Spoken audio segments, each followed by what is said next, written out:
지금 세계적으로 그 신종 코로나 바이러스 때문에 전 세계적으로 지금 떠들썩한데 아마 뉴스의 3분의 2는 다 그 보도인 것 같아요. 그만큼 심각한 단계 같은데 저희 교회도 사실은 우리 교육자들을 통해서 주일학교 선생님들을 통해서 아마 가정에 전달은 된 걸로 제가 알고 있습니다.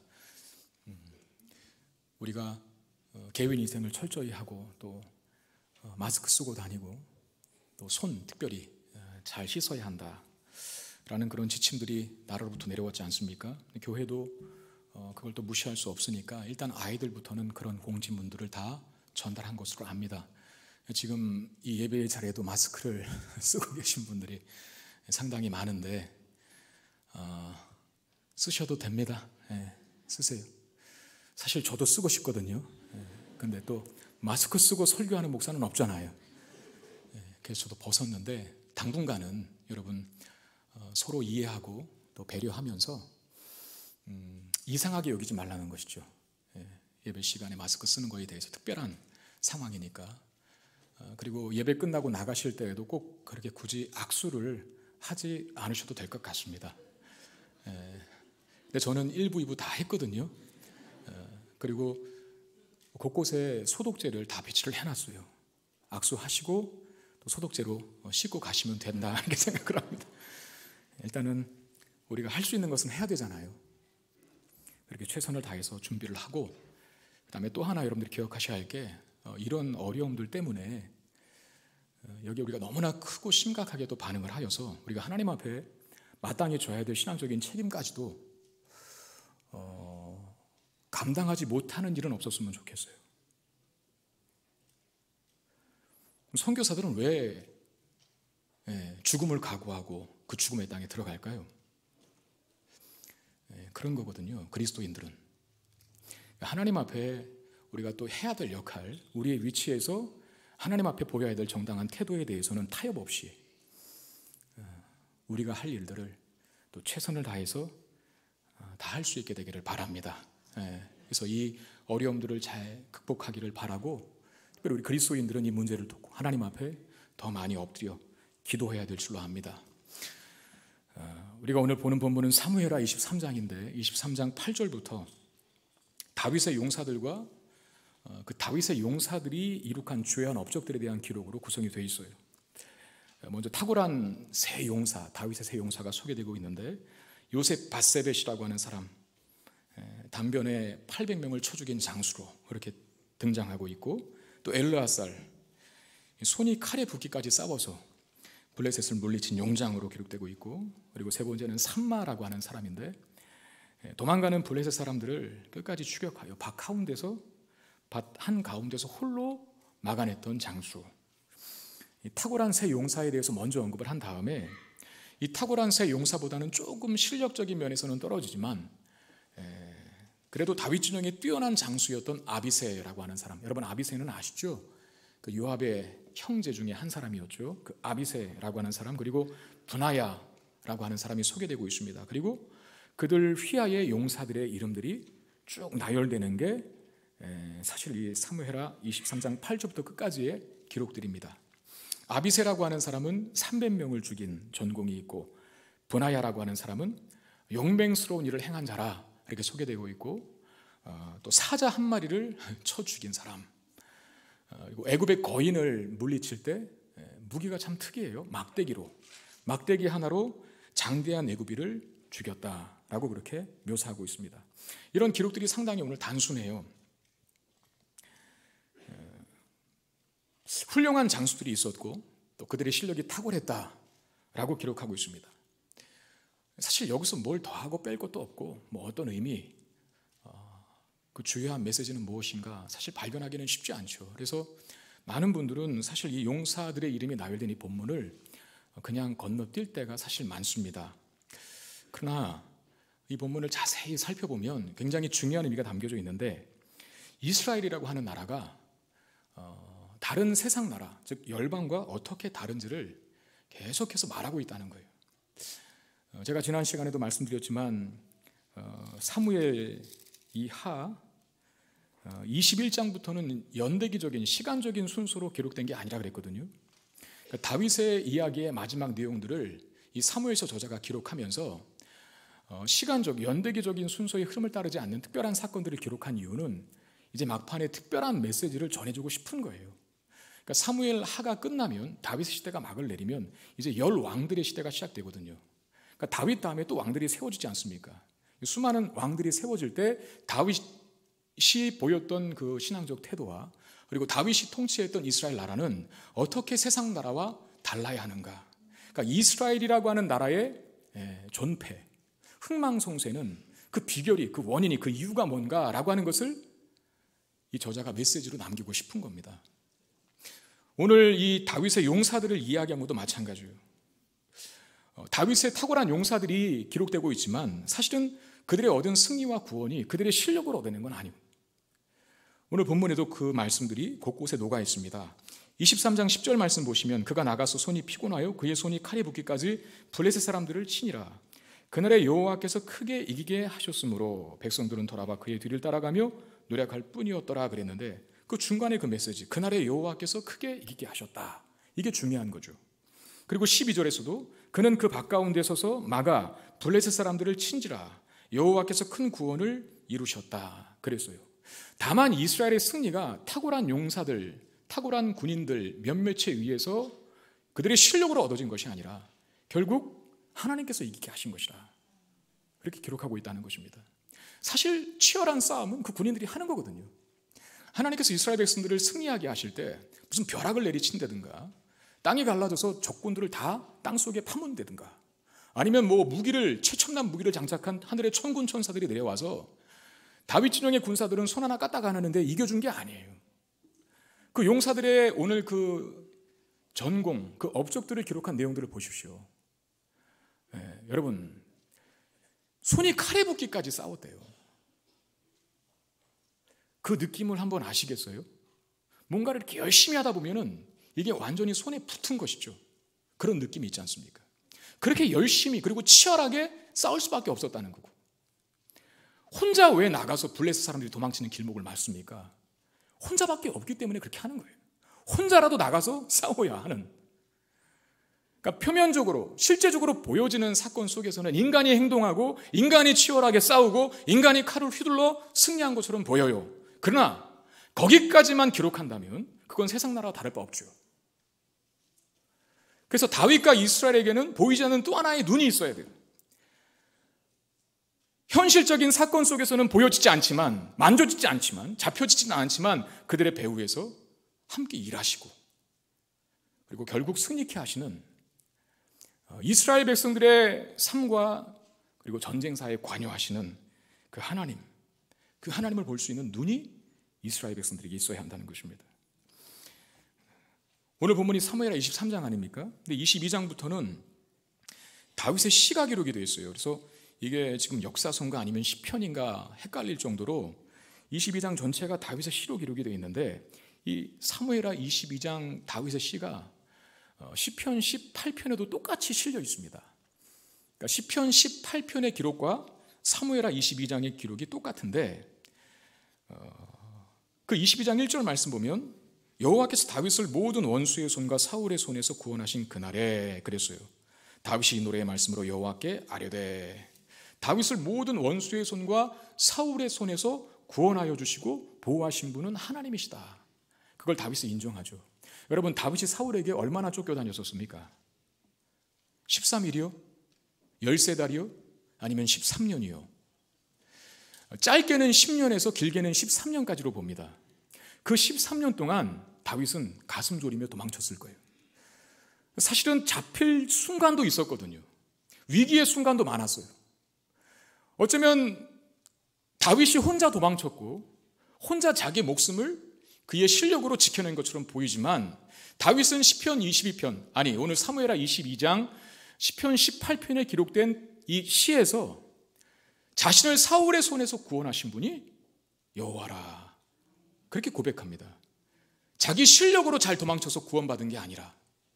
그러면서 22장 2절 4절에 여호와는 나의 반석이고 나의 요새시고 나를 위하여 나를 건지시는 자시오. 내가 피할 나의 반석의 하나님이시고 나의 방패시오 나의 구원의 뿌리시며 나의 높은 망대시오. 그에게 피할 나의 피난처시고 나의 구원자시다. 나를 폭력에서 구원하셨도다. 내가 찬송받으실 여호와께 아뢰리니 내 원수들에게서 구원을 받을 것이라. 그랬어요. 하나님에 대해서 여러 가지 비유로 표현하고 있어요. 여러분, 다윗이 이렇게 하나님에 대해서, 하나님 한 분에 대해서 여러 가지 비유로 묘사하고 표현한다는 것은 그만큼 다윗은 하나님과 굉장히 친밀한 관계를 유지했던 사람이라는 것을 뜻해요. 우리가 잘 모르면 저 사람에 대해서 얘기 잘 못합니다. 저 사람은 어떻습니까? 라고 물어봤을 때 그냥 그런 사람입니다 이러고 끝나요. 근데 우리가 너무나 잘 알고 매일 동행하고 매일 보는 내 자녀라든지 내 남편이라든지 내 아내에 대해서 누군가가 물어본다면 아마 밤을 샐걸요. 다양하게 말할 수 있을걸요. 주변인이 알지 못하는 그런 모습까지도 다 알고 있기 때문에 그렇게 표현할 수 있는 것이죠. 다윗이 지금 하나님에 대해서 여러 가지로 표현하고 있다는 것은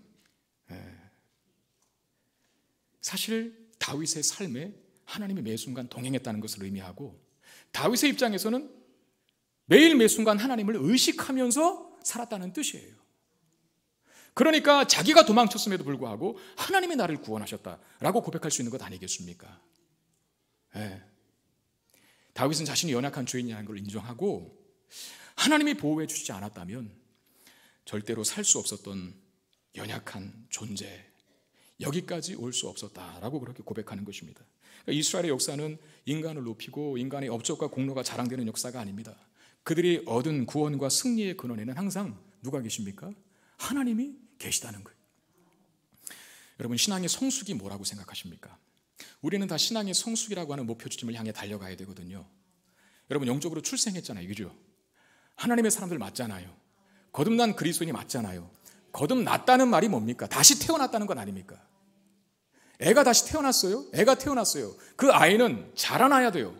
태어난 기쁨도 기쁨이지만 그가 잘 양육되어 성장해야만 부모는 기쁜 거예요. 근데 성장을 중단하고 안 자라난다면 병 걸린 거죠. 병 중에서도 한참 중병에 걸린 거죠. 죽었던 거예요. 살아있는 생명이라고 한다면 자라나게 되어 있거든요. 신앙도 마찬가지입니다. 우리는 성숙해야 돼요. 그게 우리 신앙의 자라감입니다. 그럼 뭐가 성숙한 것인가? 무엇이 자라가는 것인가? 이겁니다. 하나님이 우리의 인생에 절대적인 존재가 되어가는 것. 이게 신앙의 성숙이에요.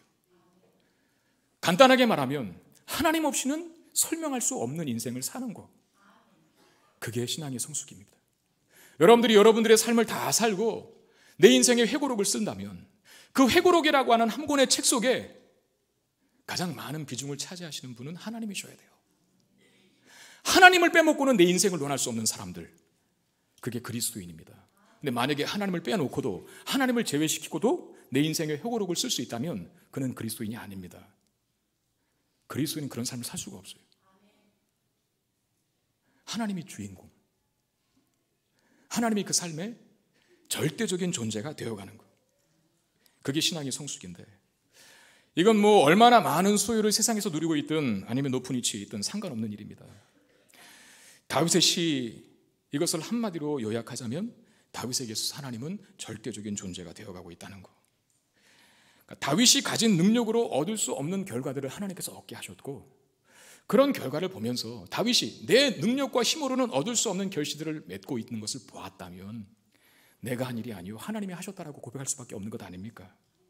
그러면서 다윗의 시의 공통된 특징은 뭡니까? 자기의 이력과 화려함을 자랑하지 않았어요. 내가 잘해서 모든 대적을 이겼다라고 노래한 적은 한 번도 없어요.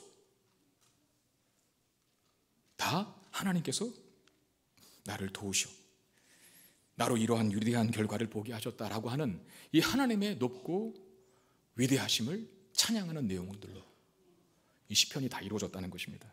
여러분, 다윗의 삶 속에 수많은 고난과 어려움이 있었던 이유는 무엇 때문일까요? 결국은 다윗이라고 하는 사람의 신앙을 성숙화하기 위함이거든요. 다윗으로 하여금 네가 어떤 자리에 있든 높아지든 낮아지든 많은 걸 얻든 아니면 잃든 간에 너의 삶에 나라고 하는 하나님이라고 하는 존재가 그야말로 절대적인 존재가 되도록 만들기 위해서 다윗이라고 하는 사람을 굉장히 큰 어려움 속에 하나님께서 두실 때가 많았잖아요. 특별히 전쟁통에 많이 두셨죠. 여러분, 전쟁을 한번 생각해 보시길 바랍니다. 인간이 가장 절박하게 하나님을 찾고 구할 때가 전쟁만큼, 그 전쟁의 상황만큼 더 간절할 때가 있을까요? 내 앞에서 사람이 죽어나가는 것을 보게 되고 나도 어쩌면 그렇게 죽을 수도 있는 상황과 현실이 올 수도 있다라고 하는 그 상태, 하나님이 아니라 하나님 지푸라기라도 잡고 싶죠. 그러니까 다윗을 전쟁통에 두고 오늘 본문에도 다윗의 용사들이라 그랬잖아요. 다윗의 무슨 공무원들 그렇게 하지 않고 나라 일을 하는 사람들이 다 용사만 있는 건 아니지 않습니까? 행정직도 있고 입법직도 있고 특별히 용사들을 언급하는 이유는 뭐겠습니까? 다윗뿐만 아니라 이스라엘 사람들도 역시 전쟁이라는 상황과 배경 속에 많이 놓여져 있다는 거예요. 그리고 다윗의 쓴 수많은 시들의 대부분의 배경들은요, 다윗이 전쟁 때에 만난 하나님을 노래한 거예요. 그러니까 전쟁 속에서 뭘 합니까? 자신들, 인간들의 무력함을 확인하게 되고 하나님을 절대적으로 의존할 수밖에 없는 그런 상태로 간다는 겁니다. 그래서 하나님은 다윗이라고 하는 사람, 또 이스라엘이라고 하는 나라에 많은 어려움을 주신 것이고 허락하신 것이고, 그리고 전쟁이라고 하는 배경으로 그들을 두셔서 하나님만을 의지하고 바라보도록 만드신 것입니다. 여러분, 우리의 삶에도 이런 고백이 있어야 합니다. 하나님 없이는 살 수 없습니다. 이게 저와 여러분들의 고백이 돼야죠. 이 코로나 바이러스 때문에 온 세상이 떠들썩합니다. 저는 그런 생각을 해봐요. 인간의 과학이 탁월하게 발전을 하고 의학기술도 굉장히 많은 진보를 이루었지만 여전히 인간이 막지 못하는 거대 나라들이, 거대 국가들이 막아내지 못하는 이런 질병들도 있다는 것을 보면서 우리 자신, 인간들의 무력함을 바라보고, 그러므로 사람이 존재하는 이 땅에 사람들은 하나님을 의지하고 하나님의 은혜를 구하는 인생으로만 살아야 한다는 사실을 다시 한번 깨닫습니다. 하나님의 은혜가 절대적으로 필요하잖아요.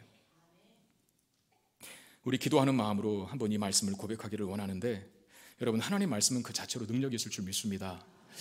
코로나 바이러스 때문에 여러분들이 힘들어하고 또 전 세계의 백성들이 공포에 떨고 있는데, 하나님 이 난국을 빨리 극복하게 하시옵소서라고 하는 간절한 염원과 바람을 담아서 시편 91편 1절 7절 말씀을 우리 기도하는 마음으로 우리 큰 소리로 선포하면 좋겠습니다. 같이 읽겠습니다. 시작. 지존자의 은밀한 곳에 거주하며 전능자의 그늘 아래 사는 자여, 나는 여호와를 향하여 말하기를 그는 나의 피난처요 나의 요새요 내가 의뢰하는 하나님이라 하리니, 이는 그가 너를 새 사냥꾼의 올무에서와 심한 전염병에서 건지실 것이미로다. 그가 너를 그의 깃으로 덮으시리니 네가 그의 날개 아래에 피하리로다. 그의 진실하심은 방패와 송방패가 되시나니, 너는 밤에 찾아오는 공포와 낮에 날아드는 화살과 어두울 때 퍼지는 전염병과 밝을 때 닥쳐오는 재앙을 두려워하지 아니하리로다. 1000명이 내 왼쪽에서 10,000명이 내 오른쪽에서 엎드려지나 이 재앙이 내게 가까이 하지 못하리로다. 아멘. 어두울 때 퍼지는 전염병에서 하나님 우리를 지켜주십시오. 어두울 때 전염병이 펴진다, 그렇게 시인은 노래하고 있어요. 안 보인다는 겁니다. 우리도 모르는 사이에 감염이 된다는 거예요. 하나님만이 지켜줄 수 있다, 그렇게 노래하는 것 아닙니까? 여러분, 이스라엘은 하나님이 지켜주시는 나라입니다. 잘난 한 사람, 다윗이라고 하는 한 사람 왕에 의해서 지킴받는 나라가 아니라, 실력 있는 용사들, 장수들에 의해서 보호받는 나라가 아니라 하나님이 지켜주시는 나라. 그래서 다윗이든 이스라엘 백성들의 용사들이든 간에 하나님을 의지하여야만 한다는 것, 하나님을 의지할 때 이스라엘은 가장 강한 나라가 될 수 있다는 것을 노래하는 것입니다. 여러분, 우리도 우리가 가진 무기와 실력을 자랑하지 말아야 합니다. 내 지식, 내 경험, 물질, 사람을 의지하지 마십시오. 하나님 앞에서 한없이 연약해지실 수 있기를 바랍니다. 그리고 우리는 하나님이 지켜주셔야만 한다는 사실을 인정하셔야 돼요. 사실 총탄이 빗발치는 곳만 전쟁터입니까? 칼과 창이 날아드는 곳만 전쟁터입니까? 지금 우리가 사는 삶도 사실 전쟁터예요. 두려움도 있고 불안함도 있고 우울함도 있고 고통도 있고 괴로움도 있잖아요. 우리 스스로의 힘으로는 감당하지 못할 삶의 현실과 무게가 우리에 놓여 있어요. 그 상황 속에서 우리가 해야 될 일은 뭡니까? 내 힘으로는 이것을 감당할 수 없다는 것을 인정하고 더욱 하나님을 의지하고 신뢰할 수 있게 되기를 바랍니다. 그러면 하나님께서만 주실 수 있는 그 승리와 기적의 영광을 누리게 될 줄로 믿습니다. 오늘 본문의 이 다윗의 용사들, 그 용사들의 이름들이 많이 거론이 되어 있고 그들의 업적들이 나열되어 있어요. 많지는 않지만. 근데 특이한 건 다윗의 탁월함과 다윗의 업적은 여기 기록되어 있지 않다는 거예요. 근데 여러분, 이것이 고대 사회 때 이 고대적 역사가들에 의해서 기록되었다는 것을 볼 때 사실은 이렇게 기록하는 것이 맞지 않거든요. 왜냐하면 여러분, 고대적 왕들은 거의 신입니다. 신. 그러니까 누구의 칭찬도 용인되지 않아요. 자기가 다 영광을 받아야 돼요. 고대적 왕들이 거의 신처럼 군림했던 이유도 생각해 보니까 있을 것 같아요. 여러분, 이집트의 피라미드를 보면 그게 7대 불가사의 아닙니까? 왜 불가사의라고 합니까? 그 시대, 그 시절에 그걸 어떻게 만들었냐, 그것이죠. 뭐 크레인이 있었습니까? 덤프트럭이 있었습니까? 사막에다가 그런 왕들의 무덤들을 지어놨어요. 아주 정교하고 깨끗하게. 어마어마한 돌들을 잘 쌓아놨어요. 도대체 무슨 기술로, 어떤 기계와 장비를 이용해서 그렇게 했을까? 이게 풀리지 않기 때문에 불가사의인 거예요. 답은 하나, 엄청나게 많은 인간들이 동원된 거예요. 그 엄청나게 많은 인간들을 동원하여서 그 정교한 피라미드를 세울 수 있을 정도의 리더십. 그 왕은 신이 되어야 돼요. 때로는 공포로, 때로는 범접할 수 없는 어떤 초월성으로. 왕이 한마디 하면 다 움직이는. 그러니까 여러분 보십시오. 고대적 왕이 그런 존재라는 겁니다. 용사는, 진정한 용사는 왕만 진정한 용사인 거예요. 모든 업적은 부하들이 세운 공로라 하더라도 왕이 다 누리게 되는 거예요. 그렇게 돼 있어요. 근데 오늘 사무엘서의 저자는 고대적 저자임에도 불구하고 다윗 왕의 업적을 노래하고 다윗 왕의 공로를 기록한 것이 아니라 그들의 부하들의 업적을 기록하고 있어요. 물론 그 근원에는 하나님이 구원하시고 하나님이 승리케 하셨다라고 하는 내용도 있죠. 그러니까 모든 것이 다 하나님의 은혜로 되는 것이라고 하는 것을 믿는 나라가 이스라엘 아닙니까? 그런 독특한 특징을 가지고 있는 나라. 그러니까 어떤 왕이라고 하는 한 사람도 하나님 아래에 있고 하나님 보실 때는 왕도 사실 아무것도 아닌 거예요. 왕도 하나님의 은혜 없이는 아무것도 아닌 존재인 것을 알기 때문에 특정한 한 인물이 이스라엘 안에서는 높여지는 것이 아닙니다. 인간이 높여지는 것이 아니에요. 실력 있는 한 사람이 있고 없음에 따라서 공동체가 서고 무너짐을 반복하거나 거기에 좌우되지 않는다는 것을 보여주고 있다는 것이죠. 하나님이 함께 하시고 하나님이 세우시는 나라지 한 사람의 인간의 능력과 실력으로 세워지고 무너짐을 반복하는 나라가 아니라 그걸 보여주는 겁니다. 이런 생각을 해봅니다. 한국교회에 분열과 갈라짐이 많았지 않습니까? 지금도 여전히 현재 진행 중인데 그 한국교회의 분열과 갈라짐이 많은 그 원인 뭐가 있을까요? 솔직히 인정하긴 싫지만 사람들의 시기심과 질투심 때문 아니겠습니까? 그게 어쩌면 그 배후에 자리 잡고 있어요. 실력 있는 부목사님들을 경계하시는 담임 목사님들이 많았습니다. 지금도 있을 거예요. 제가 대학원 강의 시간에 한 교수님에게 들었는데 그 미국의 담임 목사님들과 한국교회의 담임 목사님들의 차이가 있답니다. 미국의 담임 목사님들은 후임이, 다시 말하면 부고역자가 훌륭한 사람이 들어오면 무슨 수술을 써서라도 그 사람을 꼭 붙잡는답니다. 근데 한국교회의 담임 목사님들은 훌륭한 후임이 들어오면 무슨 수를 써서라도 쫓아낸답니다. 왜 그런 마음이 들까요? 자기 거거든요. 자기가 이룩했다고 생각하는 거예요. 내가 이룬 영광과 한우를 빼앗길 것에 대한 두려움이 잘하고 있는, 실력 있는 누군가를 쳐내는 것으로 나타나는 것이죠. 그래서 실력 있는 동역자를 동역자로 대함에도 불구하고 쳐내야 할 경쟁자로 여깁니다. 여러분 부끄럽지만 제 안에도 그런 마음이 있습니다. 우리 부교육자님들께서 너무 잘하셨어요. 성도님들의 칭찬이 자자하셔. 제가 하나님 앞에서 말씀드리지만 저는 그것 때문에 기분 나쁘지는 않습니다. 믿어주시기를 바랍니다. 칭찬 많이 해드리세요. 때로는 성도님들의 칭찬을 먹고 더 잘할 수 있는 게 또 교육자들이거든요. 오히려 이 부교육자들이 칭찬을 받으면 마음이 흐뭇해져요. 근데 뭐 때문에 제가 그러냐면 제가 때로는 다른 교회 직접 가서 보기도 하고 또는 인터넷 홈페이지를 통해서 보면서 야, 정말 우리 교회에 없는 것들이 있을 때 잘 갖추어진 시스템, 훌륭한 일꾼들, 그리고 어떤 그 목사님의 뛰어난 그 이력과 화려한 외모와 그리고 그 현란한 이 설교의 기술, 그런 걸 보면 죄송하지만 저도 죄인인지라 막 열등감이 생겨요. 난 뭐지? 난 뭐 하고 있지?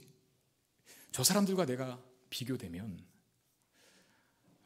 참 나는 아무것도 아닌 것 같고 어떻게 이 현실을 극복해야 하지?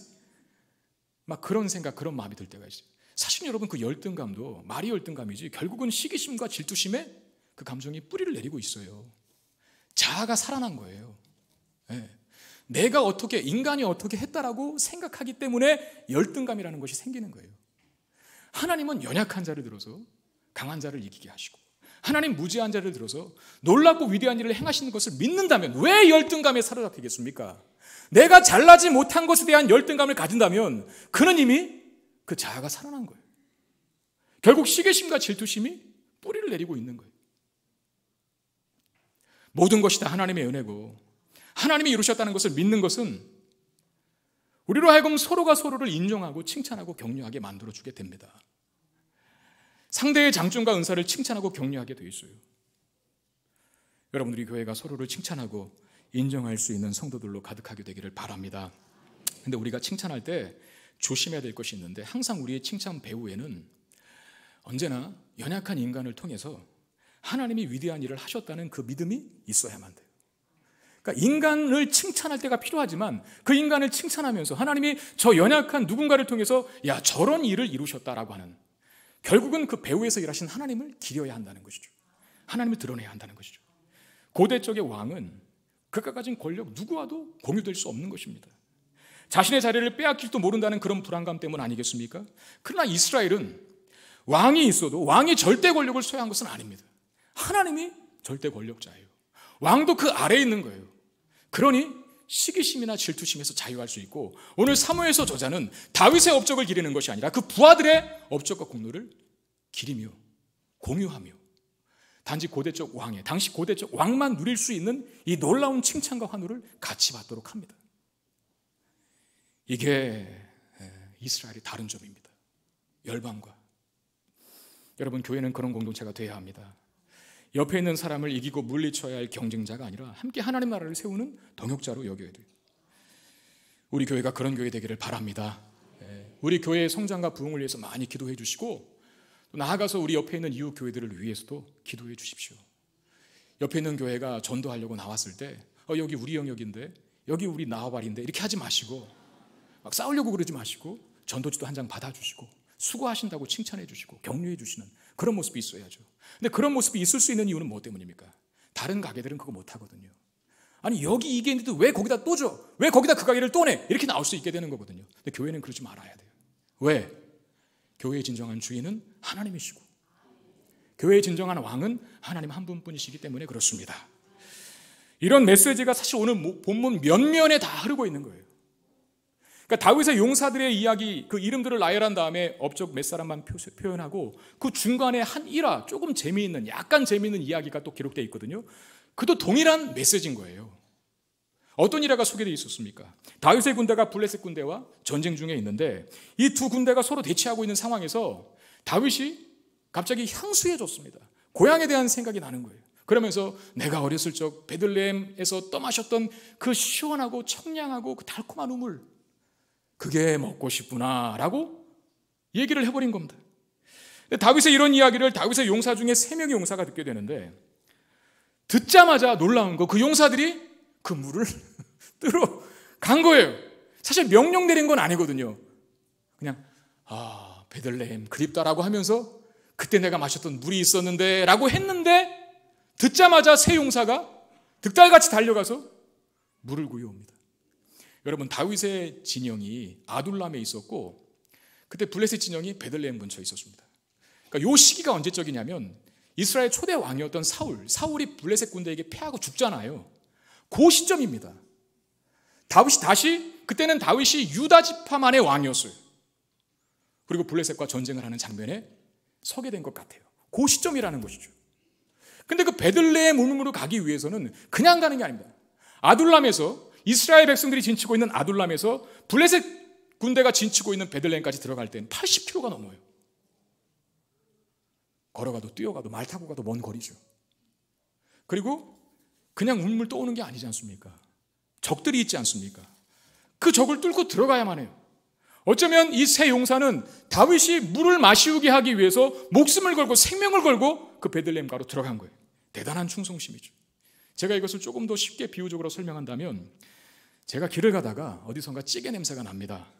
그래서 저도 모르게 내가 어렸을 적에 즐겨 먹었던 의정부 부대찌개가 생각나는구나 이렇게 얘기를 한 거예요. 근데 그것을 우연히 들었던 우리 새 용사 누굴까요, 여러분? 네? 이기쁨 목사님, 전성은 목사님, 김영일 목사님께서 득달같이 달려갔어. 네? 산 넘고 물 건너 바다 건너서 의정부 부대찌개집에 가서 그걸 포장하여서 사오시는 거예요. 그럼 앞에 있는 정성인, 김재관, 송영강 목사님은 뭔가 1부, 2부 때 다 그분들 얘기했어요. 그래서 얘기 하나 나머지 세 분을 삐질까 봐 지금 얘기하는 겁니다. 저는 우리 부목사님들이 그렇게 하실 줄로 믿습니다. 여러분, 다윗의 새 용사는 그보다 더한 것이죠. 당신은 전쟁 중이었습니다. 적진을 뚫고 들어가야 돼요. 그러니까 생명을 걸고 그 일을 한 것이. 여러분, 우리가 하나님 앞에 충성하는 건 입으로 충성하는 게 아닙니다. 기도로 충성하는 게 아닙니다. 몸으로 충성하실 수 있어야 돼요. 몸으로. 이 새 용사가 기어이 물을 구해왔는데 중요한 건 다윗의 다음 행동입니다.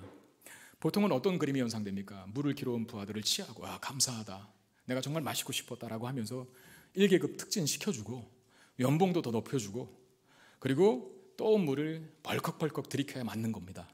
그런데 다윗이 그렇게 안 해요. 16절 17절 말씀 보시면 새 용사가 블레셋 사람의 진영을 돌파하고 지나가서 베들레헴 성문 곁 우물물을 길어가지고 다윗에게로 왔으나 다윗이 마시기를 기뻐하지 아니하고 그 물을 여호와께 부어드리며 이르되 여호와여, 내가 나를 위하여 결단코 이런 일을 하지 아니하리이다. 이는 목숨을 걸고 갔던 사람들의 피가 아니니까 하고 마시기를 즐겨하지 아니하니라. 새 용사가 이런 일을 행하였더라 그랬어요. 다윗이 마십니까, 안 마십니까? 안 마시고 여호와께 부어드려요. 그런 이유를 뭐라고 합니까? 이건 물이 아니라 내 부하들의 피다 라고 하는 것이죠. 그러니까 여러분 보십시오. 다윗과 그의 부하들의 관계가 다만 왕과 신하의 관계가 아니에요. 다만 고용주와 고용인의 관계가 아니에요. 다만 상관과 부하의 관계가 아니에요. 다윗의 부하들은 다윗에게 충성을 다하고 있고 다윗은 그 부하들을 아끼고 있습니다.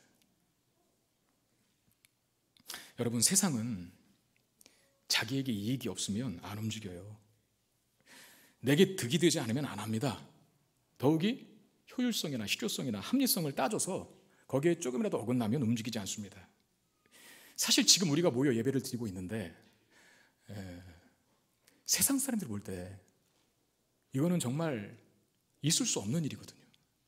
지금 시국이 어떤데, 세상이 지금 온통 전염병 때문에 난리인데 사람 모이는데 가지 말라라고 이것저것 다 모임 취소하는데 예배드리러 그 사람 많이 모이는데 간다고? 세상은 그렇게 나올 수밖에 없어요. 어쩌면 합리성, 무슨 실효성, 우리가 득을 따지고 손익 계산서를 내민다면 이 시간 이 자리에 나와 있으면 안 됩니다. 세상은 그래요. 근데 다윗도 보시면 여러분, 다윗은 어떻게 보면 실언을 한 거예요. 실언. 그런 말을 하면 안 되죠. 부하들에게 물 마시고 싶다고 그 위험천만한 곳을 어떻게 갑니까? 큰 짐과 부담을 져준 무책임한 발언인 것입니다. 저도 부임 초반에 제가 닭 좋아한다고 말했다가 아무튼 신방만 가면 대접하는 음식들이 다 닭이에요. 닭. 삼계탕, 치킨 심지어는. 그리고 치킨 샐러드까지도 대접받아봤습니다. 닭발은 뭐 많이 받아봤고. 육개장을 끓여주시는데 닭고기 육개장을 또 끓여주시고. 제가 그 오간에 꿈을 꿨습니다. 꿈속에서 닭들이 나오면서 나 좀 그만 먹지? 라고 하는 악몽을 꿨어요. 배가 꿈틀꿈틀대요. 이러다가 알 낳는 거 아니야? 제가 그때 깨달았어요. 야, 함부로 뭔가를 말해서는 안 되겠구나. 응? 여러분, 다윗의 부하들도 생각이 있는 사람들이거든요. 아니, 뭐 물을 또 거기까지 길러오라 그래? 물이 다 같은 물이지 꼭 베들레헴 우물물을 마셔야 되나? 참 주책이다. 그리고 대수롭지 않게 넘길 수 있습니다. 그럼에도 불구하고 그 부하들이 다윗이 원하는 그 물을 구해왔다면 여러분, 그들은 다윗을 왕, 상관 또는 고용주 이상으로 생각하고 있는 거예요. 다윗도 그 마시고 싶었던 물을 마시지 않았습니다. 그것은 물이 아니라 부하들의 피라라고 그렇게 여기면서 안 마셨어요. 그러면서 하나님께 부어드린다 했어요. 그러니까 다윗도 부하들을 단지 부하들로나 직원들로나 어떤 부리는 종들로서가 아니라 그 이상으로 생각하고 있는 거예요. 여러분, 이런 관계가 세상에는 없습니다. 그러니까 하나님이라고 하는 보이지 않는 신앙의 끈으로 묶여있을 때에만 이런 관계가 가능해요. 마태복음 26장에 보면 마리아가 예수님 머리에 옥합을 깨트려 붓는 내용이 있습니다. 향유. 그 향유가 얼마나 비싼 건지 아세요? 남자가 1년을 일해야 벌 수 있는 돈이 쥐어져야 그걸 살 수 있어요. 그러니까 제자들이 보일 때는 한심한 일이죠. 아니, 그거 팔아서 가난한 사람들 도우면 훨씬 낫지 않느냐. 그러니까 제자들의 기준에 어떤 합리성 또는 효율성, 손익 계산서를 따졌을 때에는 지금 마리아가 옥합을 깨트려 향유를 예수님께 부은 건 그야말로 낭비예요. 근데 예수님 뭐라고 합니까? 여인을 칭찬하시죠? 그가 내게 좋은 일을 행하였다. 좋은 일을 행하였다라고 하는 기준이 있었습니다. 마태복음 20장 12절에 이 여자가 내 몸에 이 향유를 부은 것은 내 장례를 위하여 함이니라 그랬어요. 장례가 뭡니까? 죽음이죠. 예수님의 십자가 죽음을 기념하는 행위. 여러분, 다 우리도 향유 옥합을 깨뜨릴 수 있어야만 합니다. 왜 그렇습니까? 예수님의 죽음을 통해서 우리가 생명을 얻었다는 것을 아는 자들, 그게 교회고 그게 그리스도인이에요. 구원의 감사와 감격이 기쁨이 넘치면 손익계산서 이런 거 안 따집니다. 내 안에 있는 것이 흘러넘치게 되어 있어요. 그래서 그 흘러넘치는 것이 우리 사랑하는 교우들에게, 지체들에게, 이웃들에게 전달되게 되어 있는 것입니다. 우리가 받은 은혜와 사랑이 얼마나 큰 것인지를 아는 자들이 모인 것이 교회 아닙니까? 무엇보다 십자가 은혜와 사랑, 그걸 통해서 우리가 구원과 생명을 얻게 되었어요. 우리가 가치 있고 우리가 존귀하게 여김받을 수 있는 이유는 여러분들이 월급을 많이 받고 사회적인 위치가 높고 명예가 그리고 권력이 쥐어져서가 아닙니다. 세상에 높은 자리에 있든 낮은 자리에 있든 지식이 많든 적든 소유가 많든 적든 간에 우리가 우리로서 존귀히 여김받을 수 있는 이유, 성도가 성도로서 대접받을 수 있는 이유는 한 가지. 하나님께서 저와 여러분들을 그리스도 예수의 생명값을 주고 사셨기 때문에 그렇습니다. 그래서 서로를 존귀하게 여길 수 있는 거예요. 우리의 가치가 우리로부터 나오는 것이 아니라 예수님의 생명값이 우리의 영혼 구원에 지불되었다는 것을 알기 때문에 지금 다윗이 그의 부하들을 부하 이상으로 대한 것처럼, 부하들이 다윗을 왕 이상으로 다윗을 대했던 것처럼, 그런 관계는 그래서 하나님 안에서만 맺어질 수 있다는 것입니다. 우리 교회도 우리 수많은 교인들이 그런 사랑과 그 십자가의 은혜와 그 감격과 감사의 마음을 가지고 시간을 드리고 물질을 드리고 마음을 들여서 교회를 섬깁니다. 엊그제도 우리 교우 한 분의 부군 되시는 분이 돌아가셔서 장례식을 저희 교회에서 주관을 하고 발인 예배를 제가 인도했는데, 여러분, 발인 예배는 아침 일찍 거의 새벽 시간에 가야 합니다. 그런데도 많은 성도들이 그 예배에 동참해 주시고 어쩌면 식구들보다도 지인들보다도 교인들이 더 많아요. 심지어는 장지까지 따라가서 함께 슬픔에 동참하고 위로해 주는 모습, 교회가 아니면 어디서 보여줄 수 있을까요? 어떤 분들은 늦은 저녁 아무도 없는 그 예배당 공간 화장실 한 귀퉁이를 청소하는 분들이 계셔요. 행여나 누가 볼까 봐 몰래 조용히 화장실 청소하고 돌아가시는 성도들이 계시고, 어쩌면 교육자들보다도 더 일찍 일어나야 하는 그 새벽 시간에 차량으로 봉사하시는 성도님들이 계십니다. 이런 일들이 어떻게 가능할까요? 믿지 않는 세상 사람들이 보면 미친 짓 아닙니까? 너 그거에서 월급 받니? 그거에서 얻는 게 뭐야? 따지고 들 겁니다. 그러면서 그 일 하지 마. 그건 너 에너지 낭비하는 거야 라고, 시간 낭비하는 거야, 물질 낭비하는 거야, 에너지 낭비하는 거야 라고 세상은 판단할 거예요. 근데 우리 주님은 뭐라고 하실까요? 좋은 일이라. 제가 봐도 낭비가 맞아요. 그러나 그건 쓸데없는 낭비가 아니라 거룩한 낭비입니다. 우리가 하나님의 은혜를 받았으면 교회를 세우고 섬기고 헌신하는 일에 나를 드릴 수 있어야 합니다. 서로가 어떤 존재인지를 알기 때문에 교회를 세우고 섬긴다는 것은 사실은 우리 공동체를 세우고 섬긴다는 거거든요. 예수 그리스도의 피값을 주고 산 분이기 때문에 그걸 알면 기꺼이 서로가 서로를 위해서, 교회를 위해서 아름다운 헌신으로 자신 시간과 물질과 몸을 그리고 마음을 드릴 수 있는 것입니다. 오늘 말씀의 제목을 다윗의 용사들이라 그렇게 정했습니다. 여러분 성경책 표제에도 보면 다윗의 용사들이라 그렇게 기록이 되어 있을 거예요. 그러니까 다윗의 용사들의 이름을 나열하면서 그들의 간략한 업적들을 기술한 이유는, 기억하세요, 용사들이 다윗 곁에 많았다는 것을 기록하기 위함이 아닙니다. 만약에 다윗의 어떤 수적인 군력, 군사력 이것을 강조하기 위해 본문을 썼다면 왜 이것만 기록합니까? 더 많은 군인들이 있었을 텐데. 이건 뭘 말하냐면 평범하게 보이지만 곳곳에 하나님의 은혜가, 간섭과 섭리가 녹아져 있다는 것을 보셔야 한다는 겁니다. 다윗의 용사들이 다윗과 함께 다윗 왕국을 세워갔지만, 그러나 그것조차 인간의 힘으로만 된 것이 아니라 하나님이 그들의 삶에 간섭하셨기 때문에, 참여하고 계셨기 때문에 그런 결실들을 얻을 수 있게 됐다는 것을 말씀해 주고 있다는 거예요. 우리도 마찬가지입니다. 우리의 삶에 평범하게 보이는, 믿지 않는 사람들과 별반 크게 다를 바 없는 평범한 일상을 살아간다 하더라도 우리의 삶은 믿지 않는 사람들과 같을 수가 없습니다. 왜? 우리는 하나님이 우리의 삶의 중심이 되시고 토대가 되시고 뼈대가 되고 있기 때문입니다. 평범한 일상 속에서 하나님의 은혜의 흔적들을 많이 발견할 수 있는 믿음의 눈들이 저와 여러분들에게 있게 되기를 바랍니다. 그렇게 하나님의 은혜의 흔적들을 많이 발견한 인생, 그래서 우리 자신의 무력함을 확인하고 나는, 그리고 이 나라는, 이 민족은 하나님의 은혜와 간섭과 도우시는 자비 없이는 살아갈 수 없는 존재입니다 라고 고백하며 하나님 앞에 나아갈 때 그 인생이 가장 강력하고 견고한 인생이 되는 것입니다. 이스라엘이라고 하는 한 나라, 다윗 이후에 10왕들이 다스리게 될 이스라엘은 무기가 많아서 강국이 되는 게 아니라, 군사력이 강해서 강국이 되는 것이 아니라, 영토가 많아서 자원이 풍부해서 강국이 되는 것이 아니라 하나님의 은혜가 머무는 곳이 되기 때문에, 하나님의 은혜가 머무는 나라이기 때문에 강한 나라가 된다는 것을 이 사무엘서 저자가 마지막으로 강조해 주고 있는 것이죠.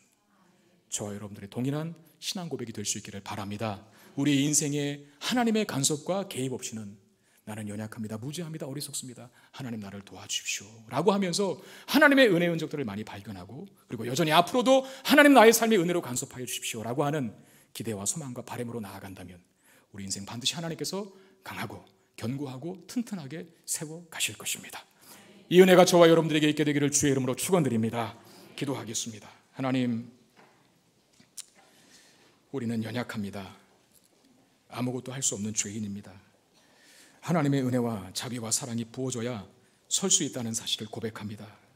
하나님, 우리를 도와주시고 우리의 삶에 찾아와 주시고 간섭하셔서 하나님이 점점 우리의 인생의 절대적인 존재가 되어 주시옵소서. 그리하여 우리 인생이 어떤 인생보다도 강력해지게 하여 주시고 세상의 어떤 소유, 명예, 권력으로 세워진 인생이 아니라 하나님의 은혜로 세워진 인생만이 강하고 견고하게 될 수 있다는 그 믿음 가지고 살아가는 우리 모두가 되게 하여 주시옵소서. 우리 자신의 무력함을 확인하고 인정합니다. 그래서 하나님의 은혜가 필요하오니 그 하나님의 은혜의 흔적들을 날마다 기억하고 발견하여서 그 은혜를 더욱더 필요로 하는 인생으로 살아가 우리의 모습을 통해서 주님의 영광이 드러나고 우리도 그 안에서 견고해지고 강력해지고 기뻐할 수 있도록 도와주시옵소서. 우리 주 예수 그리스도의 이름으로 간절히 기도드리옵나이다. 아멘.